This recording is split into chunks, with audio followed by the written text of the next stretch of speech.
ചുമരിലെഴുതിയ ഹില്ലിംഗ് head എന്ന പേരും ആ സിമ്പലും ബാബറിന് കാണിച്ചു കൊടുക്കുന്ന ഹസനെ കാണിച്ചുകൊണ്ടാണ് ഈ എപ്പിസോഡ് തുടങ്ങുന്നത്. എന്നാൽ ഇത് ന്യൂസ് കണ്ട ഏതെങ്കിലും പിള്ളേരുടെ പണിയായിരിക്കും എന്ന് പറഞ്ഞ് ബാബർ ഇക്കാര്യം സീരിയസ് ആയി എടുക്കുന്നില്ല. പക്ഷെ ഇത് പിള്ളേരുടെ പണിയൊന്നുമല്ല എന്ന് ഹസന് നല്ല ഉറപ്പുണ്ടായിരുന്നു. അതുകൊണ്ട് തന്നെ ഈ പേര് അവരുടെ ഡാറ്റാബേസിൽ ചെക്ക് ചെയ്യാൻ ഹസൻ പറയാണ്. അങ്ങനെ 1890 റെക്കോർഡിൽ അവർ ആ പേര് കണ്ടെത്തി.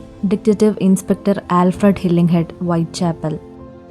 അടുത്ത സീനിൽ അവിടെയുള്ള ആർക്കൈവ്സിൽ ഈ കേസിനെ പറ്റി തിരഞ്ഞ ഹസന് അവിടെ നിന്ന് 1890 ഹില്ലിംഗ് ഹെഡിന്റെ കേസ് മാത്രമല്ല 1941 വൈറ്റ്മാൻ അന്വേഷിച്ച കേസിന്റെയും ഡീറ്റെയിൽസ് കിട്ടാണ്. ഈ രണ്ട് ഡിറ്റക്റ്റീവ്സും അവസാനമായി അന്വേഷിച്ച കേസായിരുന്നു ലോങ് ഹാർവസ്റ്റ് ലെയിനിലെ ആ ബോഡിയുടേത്.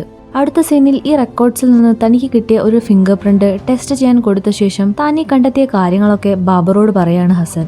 ഇതൊക്കെ കേട്ട് ഇതെല്ലാം സത്യമായിരിക്കോ അല്ലെങ്കിൽ ആരെങ്കിലും നമ്മളെ പറ്റിക്കാൻ ചെയ്യുന്നതോ എന്ന് ചോദിച്ച ബാബറോട് അതെന്തായാലും പെട്ടെന്ന് കണ്ടുപിടിക്കണം എന്ന് ഹസൻ പറയാണ്. സീൻ കട്ടായ ഇനി വീട്ടിലെത്തിയ ഹസനും ബാബറും ആ പേപ്പർ കട്ടിങ്ങിലെ ജൂലിയൻ ഹാർക്കറെ പറ്റിയൊക്കെ സംസാരിച്ചുകൊണ്ടിരിക്കുമ്പോഴാണ് മാനിക്സിന് വേണ്ടി മോർലീസ് ഏർപ്പാടാക്കിയ വക്കീലിന്റെ ഫേമിന്റെ പേര് ഹാക്കർ എന്നായിരുന്നു എന്നും അത് 1894 സർ ജൂലിയൻ ഹാക്കർ തുടങ്ങിയതാണെന്നും അതേപോലെ റിട്ടയർ ആയ ശേഷം ആൻഡ്രൂ മോർലി ഹാക്കർ ഹൗസിലെ സെക്യൂരിറ്റി ആണെന്നും ഒക്കെയുള്ള കാര്യങ്ങൾ ഇവർക്ക് മനസ്സിലാവുന്നത്. അങ്ങനെ ഈ രാത്രി തന്നെ ഹാക്കർ ഹൗസ് സെർച്ച് ചെയ്യാൻ ഹസൻ തീരുമാനിക്കുകയാണ്. എന്നാൽ ഇതെല്ലാം ഓഫ് ദി റെക്കോർഡ് ആയതുകൊണ്ട് തനിക്ക് വേണമെന്ന് വിചാരിച്ചാൽ പോലും വരാൻ പറ്റില്ല എന്ന് പറഞ്ഞ് അവിടേക്ക് ഹസനോട് ഒറ്റയ്ക്ക് പോകാൻ പറയാണ് ബാബർ. ഇനി അടുത്ത സീനിൽ ഹാർക്കർ ഹൗസിന്റെ മുന്നിലെത്തിയ ഹസൻ ചുറ്റും ആരും ഇല്ല എന്ന് ഉറപ്പുവരുത്തി ആ വീടിന്റെ ജനാല പൊട്ടിച്ച് അകത്തേക്ക് കയറാണ്. അങ്ങനെ അവിടെ അകത്തിരിക്കുന്ന ഒരു ടേപ്പ് പ്ലേ ചെയ്യുന്ന ഹസന് അതിലൊരു വയസ്സായ ആളുടെ സൗണ്ട് കേൾക്കാം. നിന്റെ ലക്ഷ്യത്തിലെത്താൻ ഐറിസ് മേപ്പിൾവുഡ് നിന്നെ സഹായിക്കും എന്നൊക്കെയാണ് അയാൾ പറയുന്നത്. ഐറിസ് മേപ്പിൾവുഡിനെ ഇപ്പോൾ നമുക്കറിയാം, കാരണം അവൾ 2053 ഒരു ക്യാരക്ടറാണ്. എന്നാൽ 2023 റെക്കോർഡിൽ അവളുടെ പേര് പറയുന്നത് ആരാണ് എന്ന് ഏകദേശം നിങ്ങൾക്ക് മനസ്സിലായി കാണുമല്ലേ? അതേപോലെ ഇതുവരെ കണ്ട കഥയിൽ ആരാണ് ഈ ടൈം ട്രാവലർ എന്നും പിടികിട്ടി കാണും. എനിവേ നമുക്ക് ബാക്കി കഥ കൂടി കേൾക്കാം. അങ്ങനെ ഈ റെക്കോർഡ് പ്ലേ ചെയ്യുന്നതിനിടെ അവിടേക്ക് ആരോ വരുന്ന സൗണ്ട് കേട്ട് ഹസൻ അവിടെ ഒളിക്കുകയാണ്. അത് ആൻഡ്രൂ ആയിരുന്നു. ഹസൻ അവിടെ ഉണ്ടെന്ന് അയാൾക്ക് ആദ്യമേ അറിയാമായിരുന്നു. അങ്ങനെ ഹസനോട് 13ാമത്തെ വയസ്സിൽ അവരെ എല്ലാം കാണാൻ മാനിക്സിനെയും ഞങ്ങളിവിടെ കൊണ്ടുവന്നിരുന്നു, എന്നാൽ ഇതെല്ലാം ഒരു ദിവസം അവൻ്റേതാവും എന്നൊക്കെ ആ ആളുകൾ പറയുന്നത് കേട്ട് അവൻ പേടിച്ചുപോയി എന്നൊക്കെ ആൻഡ്രൂ പറയാണ്. ആരാണ് ഈ ആളുകൾ എന്ന് ചോദിച്ച ഹസനോട് നിങ്ങളിപ്പോൾ ചെയ്യുന്നതെല്ലാം എന്നത്തെയും പോലെ തന്നെയാണ്, പക്ഷെ അതൊക്കെ ഞാൻ ചിലപ്പോൾ പറഞ്ഞാൽ നിങ്ങൾ വിശ്വസിക്കില്ല, നിങ്ങൾ എൻ്റെ കൂടെ വാ, ഞാൻ എല്ലാം നേരിട്ട് കാണിക്കാം എന്ന് പറഞ്ഞ് അയാൾ അവളെ അടുത്തുള്ള ഒരു മുറിയിലേക്ക് കൂട്ടിക്കൊണ്ടുപോവാണ്. ഇനി 1890 വന്നാൽ കഴിഞ്ഞ ദിവസം സംഭവിച്ചതെല്ലാം ആലോചിച്ച് ഡെസ്പ് അടിച്ച് കുടിച്ചുകൊണ്ടിരിക്കുന്ന ഹില്ലിംഗ് ഹെഡിന്റെ അടുത്തേക്ക് ഹെൻറി വരാണ്. കഴിഞ്ഞ ദിവസം ജൂലിയന്റെ വീട്ടിൽ എന്താണ് ഉണ്ടായതെന്ന് ചോദിക്കാമെന്ന ഹെൻറിയോട് കഴിഞ്ഞ ദിവസം നടന്നതെല്ലാം തെറ്റായിരുന്നു എന്ന ഹില്ലിംഗ് ഹെഡ് പറയുന്നത് കേട്ട് നിങ്ങളല്ലേ എന്നെ കിസ് ചെയ്തത്, അതൊക്കെ പോട്ടെ, ഇന്നലെ എന്താ ജൂലിയന്റെ വീട്ടിൽ നടന്നത്, അയാളുടെ ഫിംഗർ പ്രിന്റ്സ് എടുക്കാൻ സാധിച്ചില്ലല്ലോ, ഇനിയിപ്പോൾ എന്താ ചെയ്യുക എന്നൊക്കെ ചോദിച്ച ഹെൻറിയോട് ഇനി ഒരു പ്ലാനും ഇല്ല, എല്ലാം അവസാനിച്ചു എന്ന് പറഞ്ഞ് ഹില്ലിംഗ് ഹെഡ് അവിടുന്ന് പോവാണ്. അങ്ങനെ വല്ലാത്തൊരു കോലത്തിൽ വീട്ടിലെത്തിയ ഹില്ലിംഗ് ഹെഡിനെ കണ്ട് എന്ത് പറ്റിയതാണെന്ന് ചോദിക്കുന്ന ഭാര്യയോട് ഇന്നലെ ജയിലിൽ ഒരു പ്രശ്നം ഉണ്ടായി എന്നയാൾ കള്ളം പറയാണ്. ഇത് കേട്ട് ഷാർലറ്റിന് എന്തോ സംശയമൊക്കെ തോന്നുന്നുണ്ടെങ്കിലും അതൊന്നും കാര്യമാക്കാതെ വൈകുന്നേരം ഇത് ഇടുന്നതായിരിക്കും നല്ലത് എന്ന് പറഞ്ഞ ഹില്ലിംഗ് ഹെഡിന് ഷാർലറ്റ് ഒരു സ്യൂട്ട് എടുത്തു കൊടുക്കുകയാണ്. ഇത് കണ്ട് വൈകുന്നേരം എന്താ പരിപാടി എന്ന് ചോദിച്ച അയാളോട് ആ കാര്യം പോളി തന്നെ നിങ്ങളോട് പറയും എന്ന് ഷാർലറ്റ് പറയാണ്. ഇനി അടുത്ത സീനിൽ നിലത്ത് വീണ മാലയുടെ ലോക്കറ്റ് അടയുന്നില്ല എന്ന് പറഞ്ഞ് തന്റെ മാല പോളി അവളുടെ അച്ഛനും കൊടുക്കാണ്. ഈ ലോക്കറ്റ് ഒന്ന് നോക്കി വെച്ചോ, ഈ എപ്പിസോഡിന്റെ അവസാനവും നമുക്ക് ഈ ലോക്കറ്റ് കാണാം. അങ്ങനെ ഇന്നലെ പിയാനോ വായിച്ചത് ഒരാൾക്ക് ഇഷ്ടമായെന്നും അയാൾ തന്നെ വീട്ടിലേക്ക് പിയാനോ വായിക്കാൻ ക്ഷണിച്ചിട്ടുണ്ടെന്നും ചെറിയ നാണത്തോടെയൊക്കെ പോളി ഹില്ലിംഗ് ഹെഡിനോട് പറയുന്നുണ്ട്. എന്നാൽ ഇതൊന്നും ഹില്ലിംഗ് ഹെഡ് വലിയ കാര്യമാക്കി എടുക്കുന്നില്ല. ഇത് കണ്ടതോടെ ഇന്നലെ എവിടെയായിരുന്നു അച്ഛൻ എന്ന് ചോദിക്കുകയാണ് പോളി. ജയിലിലൊരു പ്രശ്നം ഉണ്ടായി എന്ന് കള്ളം പറയുന്ന ഹില്ലിംഗ് ഹെഡിനോട് കള്ളം പറയുമ്പോൾ അച്ഛന്റെ സൗണ്ടിന് മാറ്റമുണ്ട് എന്ന് പോളി പറയുന്നത് കേട്ട് നീ ചുമ്മാ പിയാനോ ക്ലാസ്സിനൊന്നും പോവാതെ ഒരു ഡിറ്റക്റ്റീവ് ആവേണ്ടതായിരുന്നു എന്ന് തമാശയ്ക്ക് ഹില്ലിംഗ് ഹെഡ് പറയാണ്. സീൻ കട്ടായ ഇനി വീണ്ടും ഹെൻറിയുടെ വീട്ടിലെത്തിയിരിക്കുകയാണ് ഹില്ലിംഗ് ഹെഡ്. എനിക്ക് എൻ്റെ ഫാമിലി ഇല്ലാതെ ജീവിക്കാൻ പറ്റില്ല, എന്നാ എനിക്ക് നിന്നെ വേണം എന്നൊക്കെ ആള് ഹെൻറിയോട് പറയാണ്. അങ്ങനെ അവര് തമ്മിൽ വീണ്ടും ഫിസിക്കലി ഇന്റിമേറ്റ് ഒക്കെ ആവുന്നുണ്ട്. അങ്ങനെ ബെഡിൽ കിടക്കുമ്പോഴാണ് ഹില്ലിംഗ് ഹെഡിന്റെ കണ്ണടയിൽ ആരുടെ ഫിംഗർ പ്രിന്റ്സ് ഹെൻറി കാണുന്നത്. ഇത് ജൂലിയൻ ഹാർക്കറുടേതായിരുന്നു. കഴിഞ്ഞ ദിവസം അയാൾ ഹില്ലിംഗ് ഹെഡിന്റെ സ്പെക്സ് എടുത്ത് പോക്കറ്റിൽ വെച്ചപ്പോൾ സംഭവിച്ചതാണ്. ഇനി ഈ ഫിംഗർ പ്രിന്റ് വെച്ച് എന്തൊക്കെ നടക്കുമെന്ന് നോക്കാം. ഇനി 1941 വന്നാൽ ലോങ് ഹാർവസ്റ്റ് ലെയിനിലെ കൊലപാതകി എന്ന് വരുത്തി തീർക്കാൻ വൈറ്റ്മാൻ ഒരാളെ കൊന്ന് അത് ആത്മഹത്യയാക്കിയിട്ടില്ലായിരുന്നോ?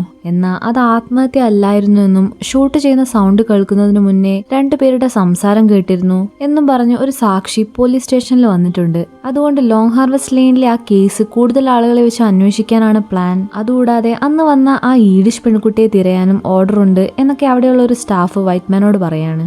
അങ്ങനെ പണി വാളിയെന്നും ഇവിടെയുള്ളവർക്ക് ഈ കാര്യത്തിൽ തന്നെ സംശയമുണ്ടെന്നും മനസ്സിലാക്കി വൈറ്റ്മാൻ ആ കൊച്ചിനെ അവിടെ നിന്ന് മാറ്റാൻ തീരുമാനിക്കുകയാണ്. ഇനി വീട്ടിലെത്തിയ വൈറ്റ്മാന് പുറത്ത് തങ്ങളെ ആരോ നിരീക്ഷിക്കുന്നുണ്ടെന്നും അത് മിക്കവാറും ആ മിസ്റ്റീരിയസ് ലേഡിയുടെ ആളായിരിക്കുമെന്നും തങ്ങളെ കൊല്ലാനാവും അയാൾ അവിടെ നിൽക്കുന്നതെന്നും വൈറ്റ്മാന് സംശയം തോന്നാണ്. അങ്ങനെ സ്കോട്ട്ലാൻഡിലേക്കുള്ള ഒരു ടിക്കറ്റും കൊടുത്ത് ആ കൊച്ചിനോട് ഇന്ന് രാത്രി ഷെൽ അറ്റാക്ക് നടക്കുന്ന സമയത്ത് നമുക്ക് ഇവിടുന്ന് ഇറങ്ങണമെന്നും റെയിൽവേ സ്റ്റേഷൻ വരെ താൻ കൂടെ വരാം എന്നൊക്കെ വൈറ്റ്മാൻ പറയാണ്. അത് കേട്ട് അപ്പോൾ എൻ്റെ കൂടെ നിങ്ങൾ വരുന്നില്ലേ എന്ന് ചോദിച്ച അവളോട് ചിലപ്പോൾ വരും എന്ന് വൈറ്റ്മാൻ പറയാണ്. സീൻ കട്ടായ ഇനി രാത്രി പുറത്ത് ഷെൽ അറ്റാക്ക് നടന്നുകൊണ്ടിരിക്കുകയാണ്. എന്നാൽ ഇവർക്ക് രണ്ടുപേർക്കും പുറത്തേക്ക് പോണേൽ അവിടെ പുറത്ത് ഇവരെ വാച്ച് ചെയ്ത് നിൽക്കുന്ന ആള് അവിടുന്ന് പോകണം എന്നൊക്കെ വൈറ്റ്മാൻ എസ്തറിനോട് പറയുന്നുണ്ട്. ബൈ ദ വേ ആ കൊച്ചിന്റെ പേര് എസ്തർ എന്നാണ് കേട്ടോ. എന്നാൽ ഷെൽ അറ്റാക്ക് ഇവരുടെ ബിൽഡിങ്ങിന്റെ അടുത്തേക്ക് വന്നതും എസ്തർ പേടിച്ച് പുറത്തേക്ക് ഓടി. ഇത് കണ്ട ആ ടിക്കറ്റ് എടുത്ത് വൈറ്റ്മാനും അവളുടെ പുറകെ ഓടാണ്. അങ്ങനെ പുറത്തു നിൽക്കുന്ന ആളുടെ കണ്ണ് വെട്ടിച്ച് ആ തിക്കിലും തിരക്കിലും അവർ രണ്ടുപേരും എങ്ങനെയൊക്കെയോ അടുത്തുള്ള ബങ്കറിൽ കയറിക്കൂടി. എന്നാൽ ബങ്കർ നിറഞ്ഞത് കാരണം ഇനി ആരെയും കയറ്റുന്നില്ല എന്ന് കണ്ട് അവരെ സഹായിക്കാൻ എസ്തർ വൈറ്റ്മാനോട് പറയാണ്. അങ്ങനെ അയാൾ ആ ഡോർ തള്ളിപ്പിടിച്ചത് കാരണം ഒരു വയസ്സായ സ്ത്രീ കൂടി അകത്തേക്ക് കയറുന്നുണ്ട്. തന്നെ ഹെൽപ്പ് ചെയ്തതിന് അവർ എസ്തറിനോടും വൈറ്റ്മാനോടും താങ്ക്സ് ഒക്കെ പറയുന്നുണ്ട്. വൈറ്റ്മാൻ ഇപ്പോൾ എസ്തറിനോട് ഒരു മകളോടൊക്കെ എന്ന പോലെയുള്ള ഒരു സ്നേഹമാണ്. അവളൊരു അനാഥയാണ്, തൻ്റെ അവളുടെ ജീവിതമൊക്കെ ഏകദേശം ഒരേപോലെയാണ് എന്നൊക്കെ കണ്ട് അവൾക്ക് വേണ്ടി എന്തും ചെയ്യാൻ അയാളിപ്പോൾ തയ്യാറായിരുന്നു. അടുത്ത സീനിൽ തണുത്തിരിക്കുന്ന എസ്തറിന് നേരത്തെ കണ്ട ആ ലേഡി തന്റെ കയ്യിലെ ബ്ലാങ്കറ്റും പിന്നെ കഴിക്കാൻ ചോക്ലേറ്റ് ഒക്കെ കൊടുക്കുന്നുണ്ട്. എന്നാൽ പെട്ടെന്നാണ് വൈറ്റ്മാൻ തങ്ങളെ ഫോളോ ചെയ്യുന്ന ആളെ അവിടെ കണ്ടത്. അങ്ങനെ കുറച്ചു നേരത്തേക്ക് എസ്തറിനെ ആ ലേഡിയുടെ അടുത്താക്കി വൈറ്റ്മാൻ അയാളുടെ പുറകെ പോയി. ഇതേ സമയം ആ ലേഡിയുടെ കഴുത്തിലെ ലോക്കറ്റ് കണ്ട് നല്ല രസമുണ്ട് എന്നൊക്കെ പറയുന്ന എസ്തറിന് അവരത് തുറന്നു കാണിച്ചു കൊടുക്കാണ്. ആ ലോക്കറ്റ് ഇട്ട സ്ത്രീ വേറെ ആരും അല്ലായിരുന്നു, കില്ലിംഗ് ഹെഡിന്റെ മകൾ പോളി ആയിരുന്നു അത്. ഇനി സീൻ കട്ടായ തന്നെ ആക്രമിക്കുന്ന ആ ഫോളോവറെ വൈറ്റ്മാൻ കുത്തി വീഴ്ത്തി. ഇയാൾ ആ ലേഡി പറഞ്ഞു വിട്ടതാകും എന്നാണ് വൈറ്റ്മാൻ ആദ്യം കരുതിയത്. എന്നാൽ അയാളുടെ ഐഡി നോക്കിയപ്പോഴാണ് തനിക്ക് പറ്റിയ അബദ്ധം വൈറ്റ്മാന് മനസ്സിലാവുന്നത്. അയാൾ ഒരു പോലീസ് ഓഫീസർ ആയിരുന്നു. സീൻ കട്ടായ ഇനി അടുത്ത സീനിൽ ബോംബിംഗ് എല്ലാം കഴിഞ്ഞതുകൊണ്ട് ആളുകളെല്ലാം മുകളിലേക്ക് പോകുന്നത് കാണാം. ഇതിന്റെ ഇടയിൽ പുറത്തേക്ക് പോകുന്ന പോളിയോട് എസ്തർ എവിടെയെന്ന് വൈറ്റ്മാൻ ചോദിക്കുകയാണ്. അവൾ നിങ്ങളെയും കാത്ത് അവിടെ ഇരിക്കുന്നുണ്ട്. നിങ്ങൾ വളരെ ലക്കിയാണ് sergeant Whiteman, no you are loud എന്ന് പറഞ്ഞ് ധൃതിയിൽ അവരവിടുന്ന് പോവാണ്. ഇത് കേട്ടതോടെ ടെൻഷനോടെ വൈറ്റ്മാൻ എസ്തറിന്റെ അടുത്തേക്ക് ഓടി. എന്നാൽ അവൾ അപ്പോഴേക്കും പോളി കൊടുത്ത വിഷമുള്ള ചോക്ലേറ്റ് കഴിച്ച് മരിച്ചിട്ടുണ്ടായിരുന്നു. ഇനി 2053 വന്നാൽ ഡോയ്ച്ച് പാർട്ടിക്കിളിനെ പറ്റി ലെക്ചർ എടുക്കുന്ന ഡിഫോയുടെ ക്ലാസ്സിൽ അത് കേട്ടോണ്ടിരിക്കുന്ന മേപ്പിൾവുഡിനെ കാണാം. ഈ ഡോയ്ച്ച് പാർട്ടിക്കിൾ എന്ന് പറയുന്നത് ഈ സീരീസിലെ ഒരു ഹൈപ്പോത്തറ്റിക്കൽ പാർട്ടിക്കിളാണ്. അതായത് ഈ സീരീസ് പ്രകാരം എല്ലാ നാച്ചുറൽ ലോസിനെയും തെറ്റിക്കുന്ന രീതിയിലുള്ള അബ്നോർമൽ ആയിട്ടുള്ള ഒരു ന്യൂട്രിനോ ട്രേസ് ആണ് ഈ ഡോയ്ച്ച് പാർട്ടിക്കിൾ. നേക്കഡ് സിംഗുലാരിറ്റിയുടെ ഇമ്പാക്റ്റിൽ ഈ ഡോയ്ച്ച് പാർട്ടിക്കിൾ 2 പെർഫെക്റ്റ് സിമെട്രിക്കൽ പാർട്ടിക്കിളായി സ്പ്ലിറ്റ് ചെയ്യപ്പെടുമെന്നും അതായത് ഈ 2 പാർട്ടിക്കിൾസിൽ ഒരെണ്ണം ഫ്യൂച്ചറിലും മറ്റേത് പാസ്റ്റിലുമായി മാറപ്പെടും. എന്നാലും ഈ ഒരു സിസ്റ്റം തിയററ്റിക്കലി കൊളാപ്സ് ആവില്ല എന്നൊക്കെയാണ് ഡിഫോയ് ക്ലാസ് എടുക്കുന്നത്.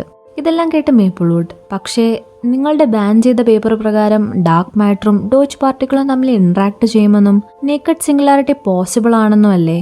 അപ്പോൾ അതിന്റെ അർത്ഥം എന്താ എന്നൊക്കെ മേപ്പിൾവുഡ് ചോദിക്കുന്നത് കേട്ട് ഡിഫോയ് ടെൻഷനായി. പക്ഷെ ഇത്രയും പേരുടെ മുന്നിൽ വെച്ചായതുകൊണ്ട് ഉത്തരം പറയാതിരിക്കാനും വയ്യ.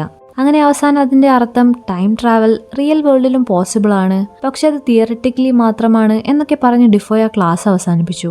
ഇവർ പറയുന്ന ഡോയ്ച്ച് പാർട്ടിക്കിൾ ഈ സീരീസിന് വേണ്ടി ഉണ്ടാക്കിയെടുത്ത ഒരു ഇമാജിനറി പാർട്ടിക്കിൾ ആണെങ്കിലും ഇതിൽ പറയുന്ന നേക്കഡ് സിംഗുലാരിറ്റി അതുപോലുള്ള ടേംസ് ഒക്കെ കുറച്ചുകൂടെ ഫിസിക്സുമായിട്ട് റിലേറ്റഡ് ആയിട്ടുള്ളതാണ്. അതുകൊണ്ട് നമ്മളിവിടെ അധികം എക്സ്പ്ലെയിൻ ചെയ്ത് പറയുന്നില്ല.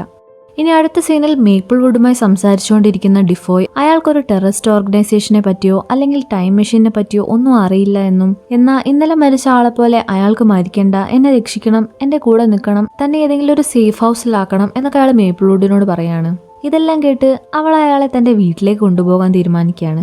അങ്ങനെ വീട്ടിലെത്തി ഇവർ പരസ്പരം സംസാരിച്ച് നല്ല കമ്പനി ആവുന്നുണ്ട്. അങ്ങനെ ഇവരുടെ സംസാരത്തിനിടെ ബോംബിന് ശേഷമുള്ള ഈ വേൾഡ് എത്ര പീസ്ഫുൾ ആണെന്നും അതുകൊണ്ട് ഇതെന്ത് വിലകൊടുത്തും പ്രൊട്ടക്ട് ചെയ്യാൻ കൂടിയാണ് താൻ ഈ ജോലി തിരഞ്ഞെടുത്തത് എന്നൊക്കെ മേപ്പിൾവുഡ് പറയുന്നത് കേട്ട് ഡിഫോയുടെ കണ്ണൊക്കെ നിറയുന്നുണ്ട്. ഇത് കണ്ട് എന്ത് പറ്റിയെന്ന് ചോദിക്കുന്ന മേപ്പിൾവുഡിനോട് തനിക്ക് വാഷ്റൂമിൽ പോകണം എന്ന് പറഞ്ഞ് അയാൾ അവിടെ നിന്ന് എണീക്കുകയാണ്. പെട്ടെന്ന് പുറത്ത് തന്റെ പൂച്ച മേപ്പിൾവുഡിന്റെ ജനാലയുടെ പുറത്തുണ്ടെന്ന് പറഞ്ഞാണ് ലോണ വരുന്നത്. എന്നാൽ ഈ സമയം മുതലെടുത്ത് ഡിഫോയ് അവിടുന്ന് പുറത്തേക്ക് ഓടി. അയാളുടെ പുറകെ ഓടിയ മേപ്പിൾവുഡിനെ ലോണ തന്റെ ടീസർ ഗണ്ണ് വെച്ച് ഷൂട്ട് ചെയ്യാണ്.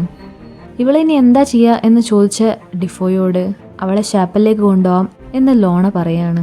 സീൻ കട്ടായ ഇനി വീണ്ടും 2023 വന്നാൽ ആൻഡ്രൂവിന് പുറകെ പോയ ഹസൻ ഞെട്ടിക്കുന്ന ഒരു കാഴ്ചയാണ് തന്റെ മുന്നിൽ കണ്ടത്. അവിടെ ഒരുപാട് ചില്ലുകൂടുകൾ ഉണ്ടായിരുന്നു. അതിലെല്ലാം ഒരേപോലെയുള്ള ഒരുപാട് ബോഡീസ് ഉണ്ടായിരുന്നു. ഇതെല്ലാം കാണിച്ചുകൊണ്ട് നിങ്ങൾ ഭാവിയിൽ വിശ്വസിക്കണം, ഈ ഒരു സമയം മുതൽ നമ്മുടെ എല്ലാം ഭാവി മാറാൻ പോവാണ് എന്നൊക്കെ ആൻഡ്രൂ പറയാണ്. ആൻഡ്രൂവിന്റെ ഭാര്യ എലൈൻ്റെ ആൻസസ്റ്റേഴ്സ് ഈ ഹാർക്കർ ഫാമിലിയുടെ ജോലിക്കാരായിരുന്നു. അങ്ങനെ ഇവരും ഈ ഒരു ജൂലിയൻ ഹാക്കറിന്റെ കൾട്ടിന്റെ ഭാഗമായി മാറിയതാണ്. അങ്ങനെ എലൈൻ വഴിയാണ് ആൻഡ്രൂവും ഈ ഒരു ഗ്രൂപ്പിലേക്ക് എത്തപ്പെടുന്നത്. ഇതിൽ ഒരുപാട് ഹൈ സൊസൈറ്റി ആൾക്കാരുണ്ടായിരുന്നു. ഈ കാര്യങ്ങളൊക്കെ ആൻഡ്രൂ ഹസനോട് പറയുന്നുണ്ട്. എന്നാൽ ഇയാൾ പറയുന്നതൊന്നും മനസ്സിലാവാതെ നിൽക്കുന്ന ഹസനോട് മാനിക്സ് ഇപ്പൊ ചെയ്യാൻ പോകുന്ന കാര്യം അവനെ ജീവിതാവസാനം വരെ സ്വസ്ഥത കൊടുത്തിട്ടില്ല. എന്നാൽ ഇതെല്ലാം മനസ്സിലാക്കിയപ്പോഴേക്കും ഒന്നും മാറ്റാൻ പറ്റാത്ത രീതിയിലായിട്ടുണ്ടായിരുന്നു. ഒരുപക്ഷെ നിങ്ങളിവിടെ വന്നിട്ടില്ലായിരുന്നെങ്കിൽ ഇതെല്ലാം മാറിയേനെ. എന്നാൽ ഇപ്പോ എനിക്ക് അവന് വേണ്ടി ഒന്നും ചെയ്യാനില്ല എന്നൊക്കെ പറഞ്ഞ് ആൻഡ്രൂ ഇമോഷണൽ ആവുന്നുണ്ട്. ഇത് കണ്ട് നമുക്കെല്ലാം പരിഹരിക്കാം, ഞാനും നിങ്ങളെ സഹായിക്കാം എന്നൊക്കെ പറഞ്ഞ് ഹസൻ അടുത്തേക്ക് വന്നതും അയാൾ അവളെ പിടിച്ചുകൊണ്ടുപോയി ഒരു സെല്ലിൽ അടച്ചിടാണ്. ഈ ഒരു സീനോടെ ഈ എപ്പിസോഡ് ഇവിടെ അവസാനിക്കുകയാണ്.